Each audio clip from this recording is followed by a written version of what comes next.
Personal hygiene के बाद अगर फीवर और सोर थ्रोट आपको डेवलप हो गया 3 दिन के बाद, move out of the room, drawing room में चले जाएं, बिल्कुल अपने आप को अलहदा करें, पैनाडॉल लेना शुरू कर दें। माइल्ड सोर थ्रोट और फीवर 70% ऑफ द केसेस घर में ठीक हो सकते हैं। ब्रीदिंग डिस्कम्फर्ट में फ़ौरन स्टीम लें, दिन में 3 दफ़ा पैनाडॉल इस्तेमाल करें। विटामिन सी लें, अच्छा अपना प्रोटीन इंटेक रखें, खाना ना छोड़ें, कावा 3 टाइम इस्तेमाल करें। ट्राई करें आपको हॉस्पिटल ना जाना पड़े, आप अपने घर के साफ सुथरे एनवायरनमेंट में ही ठीक हो जाएं।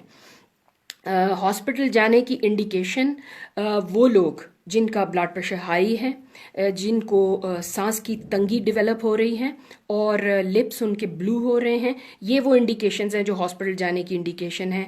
एंड प्लीज़, जज्बाती तौर पर नहीं कह रही, लेकिन जिन्हें आप हॉस्पिटल भेज रहे हैं उनकी वापसी बहुत कम केसेस में they might not come back, so उनको गुड बाय कहने के लिए तैयार हो जाएं।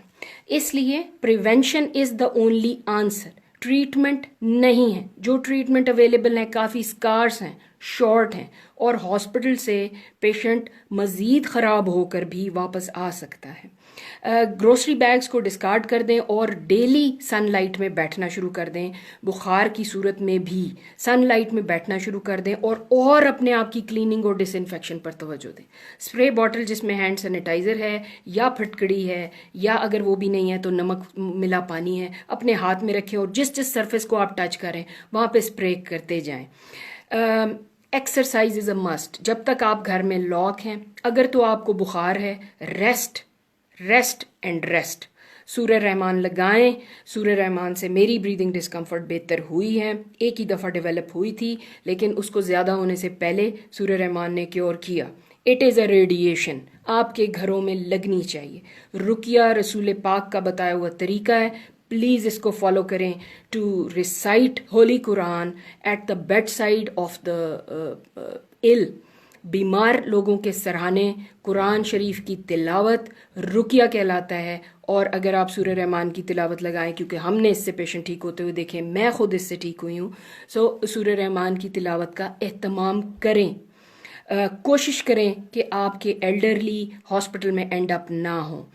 50 साल से ऊपर डेली पैनाडॉल एक आप दे सकते हैं। ब्रूफिन अवॉइड करें और उनकी केयर ज़्यादा से ज़्यादा चूमना बंद कर दें, हग करना बंद कर दें, उनके साथ ना बैठें। उन्हें डेली बताएं कि आपको मुझसे ख़तरा है, 3 दिन तक आपको मुझसे ख़तरा है, अगर आपको बुखार है तो और परे हो जाए। उनके अपने प्यारों को प्रोटेक्ट करें, अपने प्यारों को अपने आप से बचाएं, अपने लाए हुए इन्फेक्शन से बचाएं जो री इन्फेक्ट कर सकते। उनको तरीका सिखाएं अपना कमरा साफ करने का। अगर मासी आपके घर में है, do not let her go out then, फिर उसे अपने घर का फैमिली मेंबर बना कर रखें, अपने घर में रखें।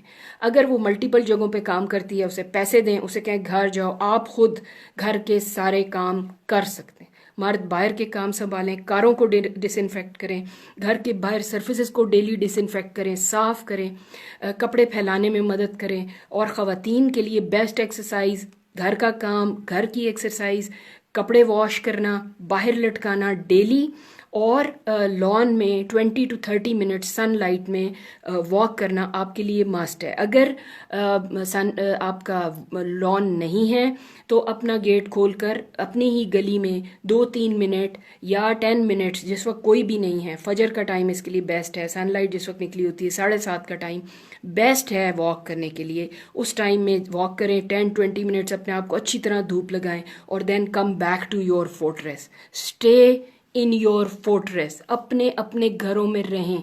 इस वक्त कोई चीज़ आपके घर से इन्फेक्शन और डिसइंफेक्शन के प्रोसेस से इम्पॉर्टेंट नहीं है। आप अपनी जॉब्स के लिए इम्पॉर्टेंट हैं, लेकिन अगर आप बचेंगे तो अपनी जॉब पर जाएंगे। अगले 10 to 14 days you have to stay in your homes. 14 दिन अपने घरों में रहें, अपने आप को ट्रीट करें और अपने इन्फेक्शन को दूसरों तक ट्रांसमिट होने से बचाएं। This is the only way जिससे आप हॉस्पिटल्स पर बर्डन कम कर सकेंगे, अपने आप की सेल्फ ट्रीटमेंट कर सकेंगे और अपने आप को नेस्टी इन्फेक्शन से जो हॉस्पिटल के बेड्स ड्रेसिंग रूम्स उनके हाथों में ग्लव्स में मौजूद हैं, उनसे आप अपने आप को बचा सकेंगे। हॉस्पिटल को उस वक्त तक अवॉइड करें जब तक आपकी ब्रीदिंग डिफ़िकल्टी नहीं है और आपको ऑक्सीजन की ज़रूरत नहीं है। ऑक्सीजन के लिए आपने हॉस्पिटल जाना है, इमरजेंसीज़ के लिए हॉस्पिटल जाना है, चेस्ट पेन्स के लिए इनिशियल ट्रीटमेंट दे दें, नहीं सेटल होता फिर आप हॉस्पिटल जा सकते हैं। Last and but not the least, prepare to say goodbye to many you know. उनके जनाजों में जाना आपको अवॉइड करना पड़ेगा। You may not be able to see the body if it comes from the hospital, so prepare to say good bye to many. ये मुश्किल है लेकिन ये आपको करना पड़ेगा। किसी जज्बातियत में प्लीज़ ना आएँ। आप काम नहीं कर रहे, आप डॉक्टर हैं, सबसे पहले आपकी सेल्फ प्रिजर्वेशन इम्पॉर्टेंट है। आप अगर इन्फेक्टेड हैं तो आप जाके अपने मरीज़ों को और ज़्यादा ख़तरे में मुब्तला कर सकते हैं। अगर आपको आइसोलेट किया गया आप आइसोलेट हो जाएं, और जब आप बेहतर हो जाते हैं, अपनी ड्यूटी पे जाने के काबिल हैं, नॉन इन्फेक्टिव हैं, प्लीज़ इस तरीके को फॉलो करें कि वापस ड्यूटी से आके अपने घरों को इन्फेक्ट मत करें।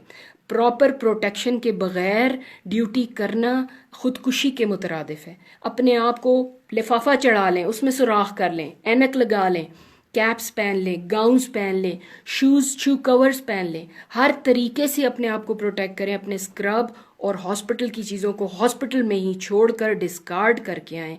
घर इन्फेक्शन वापस मत लाएं, और वापस आते ही नहा कर अपने प्यारों से फिर 6 फुट के डिस्टेंस पे चले जाएं अगर आप हॉस्पिटल्स में ड्यूटी कर रहे हैं। Otherwise stay in the hospital but proper gear इस्तेमाल करें। बहुत बहुत शुक्रिया। कोई और सवाल हो तो आप इस चैट के नीचे अपने कमेंट्स छोड़ सकते हैं। कोई आप इंफॉर्मेशन लेना चाहें तो प्लीज़ मेरा नंबर नोट करें। इट इज़ 03145847 जितनी इन्फॉर्मेशन मुझे है मैं दे सकती हूँ वो मैं दूंगी। मेरे आइसोलेशन के 6 दिन अभी बाकी हैं। I am lot better. मुझे गले में चिंग हुई है, मुझे फीवर नहीं हुआ, लेकिन ये है कि अपनी आइसोलेशन के ये सारे स्टेप जो मैंने अभी आपको बताए हैं ये मैं खुद कर रही हूँ अपने घर में। मेरा घर ही मेरा फोर्ट्रेस है और इसको मैंने इन्फेक्शन से सबसे पहले साफ रखना है अगर मैं बाहर जाकर ये जंग जीतना चाहती हूँ।